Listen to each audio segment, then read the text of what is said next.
on the remote Kaupo roads, I almost had head-on collisions coming around corners. I ride the Maui bus every day, and the ridership is very low. Sometimes I'm the only person on the bus. Or come up with some sort of program that would incentivize people to stop driving.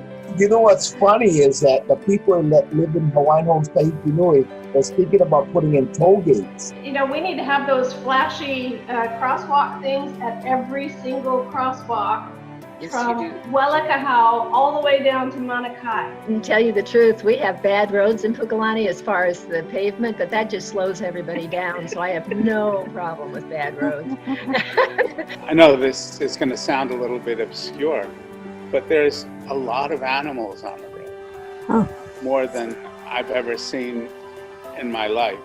Add to the existing infrastructure with a can of paint and request the police department for more on foot, bicycle, even in car, just to show more presence. Local people in Hawaii who come to Hana come to party, and so the impairment is definitely present.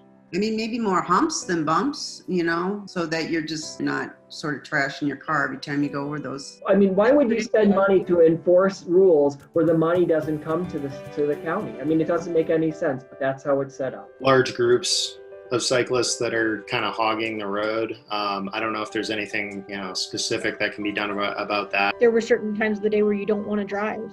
Mm-hmm.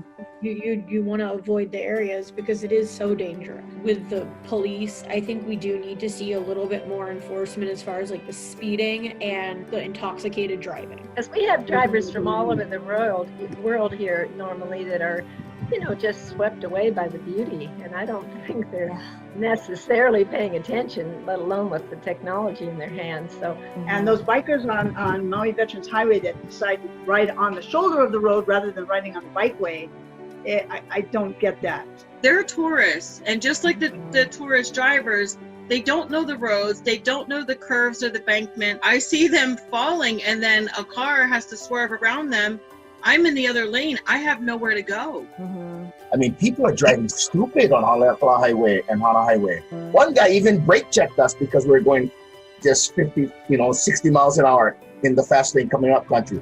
He drove in front of us, he cut us off, and then he slowed down to 30, 40 miles an hour. The population of Maui has grown in the last 20 or 30 years. So obviously we need to expect that if our infrastructure has not kept up with that population boom, there are going to be issues. It's only a matter of time where somebody's going to fly into somebody's house, especially late at night, or drag racing. And just so careless things like that going on. We have to take care of each other. We have no choice. We have to be